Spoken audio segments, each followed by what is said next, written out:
Salam guru inovatif. Perkenalkan, saya Danang Yudhistira. Saya adalah salah satu trainer di Guru Inovatif. Kali ini, saya akan sharing bagaimana cara mengajar inovatif untuk contoh materi fisika. Nah, Bapak Ibu, ya, mata pelajaran fisika adalah mata pelajaran yang dikenal menakutkan oleh siswa kita, ya, dikenal sulit. Nah, tapi tugas kita sebagai guru adalah bagaimana menunjukkan bahwa fisika itu mudah di depan siswa-siswa kita.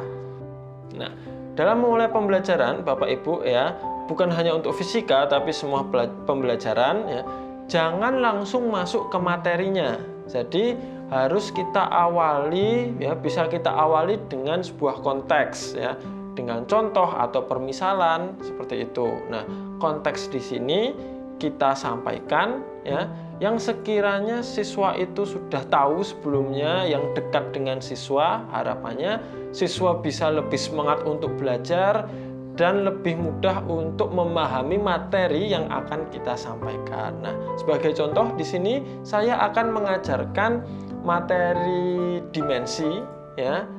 Untuk konteksnya, sebelum kita masuk ke materi, ya, langsung saja saya tampilkan foto Cristiano Ronaldo, ya. Kemudian saya tanya, anak-anak, ini foto siapa ya? Dan karena ini sudah jelas fotonya siapa, ya, bisa langsung kita tanya, anak-anak, ini julukan lainnya siapa ya? Nah, ternyata julukan lainnya adalah CR7, ya. Kemudian kita tekankan, oh, Ronaldo sama dengan CR7. Itu adalah dua nama yang berbeda tapi merujuk ke orang yang sama, ya. Jadi itu sama saja, hanya tulisannya yang berbeda. Nah, di sini Bapak Ibu bisa mengganti contohnya, ya, bukan CR7, bisa menggunakan artis Indonesia, misal Anya Geraldine atau yang lainnya. Yang sekiranya harus ditekankan, sekiranya siswa-siswa kita tahu seperti itu, ya. Nah, kalau sudah kita sampaikan konteks, ya, barulah kita masuk ke materinya, kita sampaikan materinya.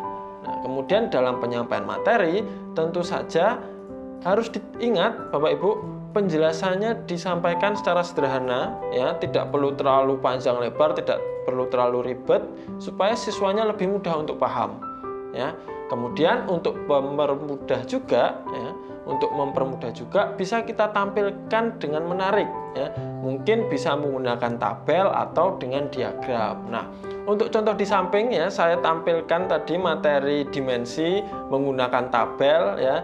Saya sampaikan tabel yang isinya tulisan besaran, ya. Kemudian di sampingnya langsung kita tampilkan dimensi, ya. Kemudian kita tekankan, anak-anak, ya, untuk kolom besaran ini sama saja dengan kolom dimensi, hanya tulisannya saja yang berbeda, hanya penulisan namanya saja yang berbeda.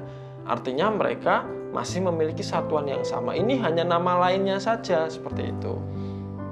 Nah, kalau kita sudah menyampaikan konten, ya, bisa kita mulai dengan, ya, bisa kita lanjutkan ke contoh kasusnya, ya. Nah, untuk contoh kasus sendiri, jangan lupa untuk memulai dari soal-soal yang paling mudah, ya, yang paling sederhana. Kemudian kalau sudah kita tingkatkan kesulitannya, kita tingkatkan lagi sampai akhirnya, ya, sampai ke soal yang paling sulit seperti itu, ya. Itu untuk contoh kasus, penyampaian contoh kasus, ya. Bisa kita lihat contohnya di samping, ya. Kita mulai dari yang paling sedikit contohnya, kemudian kita perbanyak, ya. Kemudian kita buat yang rumit seperti itu. Nah, kemudian di sini juga, ya, untuk contoh pembelajaran di samping, kalau sudah penulisan dimensi, aturan penulisan dimensi, baru kita masuk ke dimensi besaran turunan, ya. Dan lagi-lagi kita mulai dari yang paling mudah, yang paling sederhana, yaitu luas. Kemudian kita tingkatkan kesulitannya menjadi volume, ya. Kemudian kita ambil contoh lain yang ada pembagiannya, contohnya adalah kecepatan, ya. Jadi kita tampilkan secara menyeluruh, secara lengkap, ya. Tapi dari yang paling mudah ke yang lebih sulit, seperti itu. Nah, Bapak Ibu, kalau sudah kita sampaikan contoh kasusnya, tentu saja kita ingin mengecek apakah siswa kita benar-benar paham, ya, dengan cara langsung saja latihan soal, ya. Kita berikan latihan soal, ya. Kalau ada yang siswa kesulitan, ya masih kita bimbing.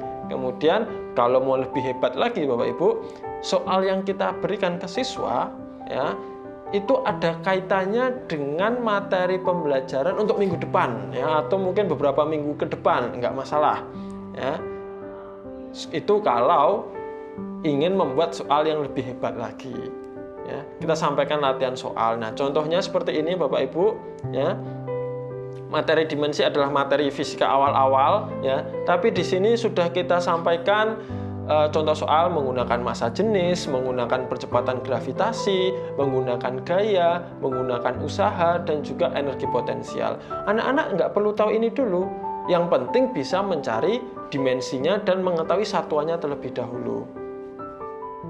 Nah, kemudian Bapak Ibu, secara umum ya, ketika kita sudah menyampaikan konteks, menyampaikan konten ya, menyampaikan materi tadi secara menarik, kemudian kita sudah menyampaikan contoh soal, kita sudah latihan soal lagi, semisal masih ada materi yang lain yang ingin kita lanjutkan pada hari itu, ya kita sampaikan menggunakan konteks lagi ya, konteks yang lain lagi.